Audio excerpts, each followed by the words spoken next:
Esta semana, as atenções dos deputados vão estar voltadas para a Comissão de Constituição e Justiça, onde será discutido e votado o pedido de abertura de processo contra o presidente da República, Michel Temer, e 2 ministros dele, Eliseu Padilha e Moreira Franco, todos acusados de organização criminosa e obstrução à justiça. Mas e no plenário da Câmara? Qual é a perspectiva? É isso que a gente vai saber agora com Dini Moraes, a nossa repórter que acompanha as votações no plenário Ulisses Guimarães. Dini, boa noite. O que deve ser votado essa semana? Boa noite, Keila. Boa noite a todos que nos acompanham agora ao vivo pela TV Câmara. Olha, Keila, a pauta do plenário, a previsão da pauta do plenário, tem mais de 30 itens. São 30 e poucos projetos de lei que estão lá, isso fora os acordos internacionais que também estão lá. Só que a pauta do plenário é como se fosse um cardápio, né? Esses projetos estão lá à disposição dos plenaristas, ou seja, dos deputados lá no plenário para que sejam votadas. O que de fato vai ser votado, aí é outra história, que é como você falou. O foco das atenções esta semana não está no plenário, está fora do plenário, lá na Comissão de Constituição e Justiça, onde está sendo discutida essa questão da denúncia do presidente da República, Michel Temer, e dos ministros acusados de organização criminosa e de obstrução à justiça. A previsão é que essa denúncia, né, a autorização ou não dada pela CCJ, seja votada ainda essa semana. Então, os parlamentares estão todos com foco para lá. A gente conversou com vários líderes e vice-líderes de vários partidos e eles são meio que unânimes de que isso vai atrapalhar o andamento das votações no plenário. Já o presidente Rodrigo Maia disse o contrário. Vamos dar uma olhadinha no que eles disseram? Vamos? Nós estamos num clima de focar as ações do parlamento na denúncia, que é gravíssima, contra o presidente Temer, contra 2 de seus ministros e contra 4 ex-ministros e assessores muito próximos, que, aliás, já estão presos neste momento.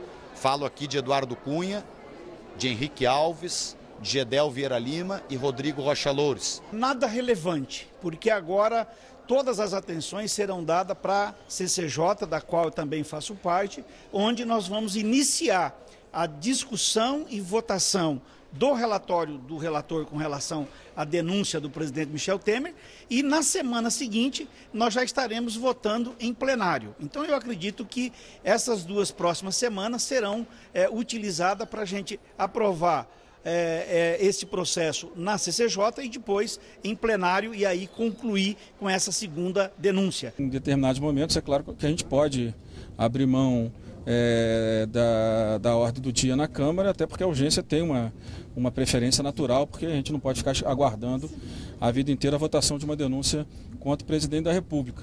Mas, pelas minhas contas, a discussão, né, ela pode acontecer e não vai atrapalhar o plenário de forma nenhuma. Mas, Dini, se essa previsão do presidente Rodrigo Maia se confirmar, o que pode ser votado então no plenário? Então, se houver quórum no plenário, o que pode ser colocado em votação é uma proposta que começou a ser discutida na semana passada e quase foi votada, mas não chegou a ser votada, que é uma proposta que quer aumentar a quantidade de municípios que fazem parte da Superintendência de Desenvolvimento do Nordeste, a SUDENE.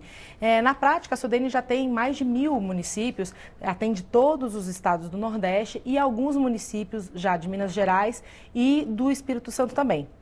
O que essa proposta quer? Aumentar. A proposta inicial era que fossem mais 43 municípios, mineiros e capixabas, e com as negociações esse número já aumentou para 84.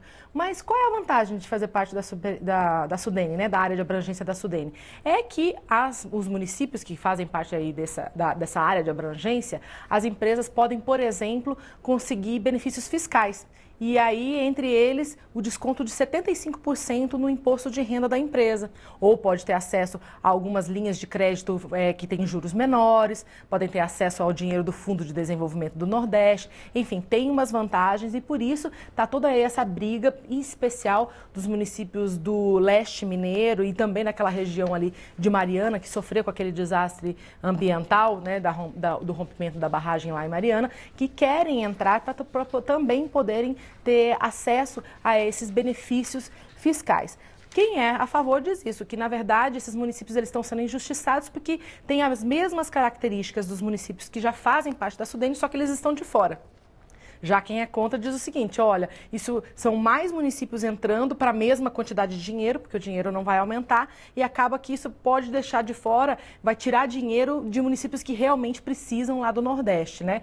É uma briga boa, é uma discussão boa que vai acontecer ainda no plenário. Só que lembrando, Keila, ele é um projeto de lei complementar, então ele precisa de 257 votos para ser aprovado. Então ele precisa de um quórum mais alto para ser aprovado. Agora, se não tiver um quórum tão alto assim, já passar de 257 deputados, mas não tiver muito além disso, o que pode ser colocado em votação são outros projetos também de autoria de deputados que estão aí à disposição, esperando para ser votados. Por exemplo, aquele projeto de lei que proíbe animais em circos, aquele projeto de lei que torna obrigatório aquele exame que as grávidas fazem, o ecocardiograma fetal, que hoje não é coberto pelo SUS, tem um projeto que quer que ele seja obrigatório no SUS para identificar possíveis má formação, né, no coraçãozinho do feto. Tem vários outros projetos que estão ali à disposição, que são de autoria dos deputados e que podem ser colocados em votação, que exigem um quórum menor, né, de aprovação. E aquela proposta de mudar a tramitação de medidas provisórias, foi se falado na semana passada sobre isso, isso também pode entrar na pauta? Pode sim, tá lá na pauta. É uma proposta de emenda à Constituição que quer mudar o rito aí, as regras de tramitação das medidas provisórias. Esse assunto deu maior polêmica semana passada, inclusive, né, o presidente Rodrigo Maia criticou as edições de medida provisória, disse que o governo, por exemplo, na semana passada decidiu não votar na medida provisória que tratava dos acordos de leniência para os bancos, e o presidente Rodrigo Maia disse o seguinte, olha, se não votou, se o governo não quis votar, quer dizer que não era urgente e relevante, então vamos revisar isso aí antes de colocar outras medidas provisórias em votação. Enfim, essa proposta está lá, ela inclusive, como eu já falei, ela já foi muito polêmica, só que ela é uma proposta de emenda à Constituição. Então ela exige um quórum ainda maior, ou seja, ela precisa de pelo menos 308 votos para ser aprovada. Então ela precisa de um quórum lá para 400, enfim, mais de 400 deputados geralmente quando se coloca uma proposta de emenda à Constituição aí. E ela foi inclusive bastante lembrada pelos deputados na semana passada, porque vários parlamentares de diversos partidos criticaram o governo pelo que eles chamaram de excesso de medidas provisórias. Desde quando o Michel Temer assumiu como presidente da República, em maio do ano passado, ele já editou 79 medidas provisórias. A média dá mais de 4 por mês, né? Então, eles querem regulamentar isso daí para tornar, digamos, o legislativo mais atuante no sentido de, eu faço assim porque ele já é atuante, mas eles querem votar mais propostas de autoria dos próprios parlamentares e não de autoria do governo federal. Então, essa proposta da regulamentação das medidas provisórias, ela viria também nesse pacote de tornar o legislativo mais atuante no sentido de votar propostas de autoria do próprio legislativo, Keila. Mas, pelo jeito, vamos ter que aguardar um pouquinho, né, e esperar o desenrolar da semana para ver o que vai ser. Exato. Essa semana pode ser que essa proposta em si não seja votada por causa da questão do quórum, que como a gente falou, né, as atenções estão fora do plenário, pode ser que o quórum não seja tão elevado assim no plenário a ponto de ser votada essa proposta. Mas ela está aí, quase para ser votada. Tá certo, Dini. Obrigada pelas informações. Boa noite. Boa noite, Keila. Boa noite a todos.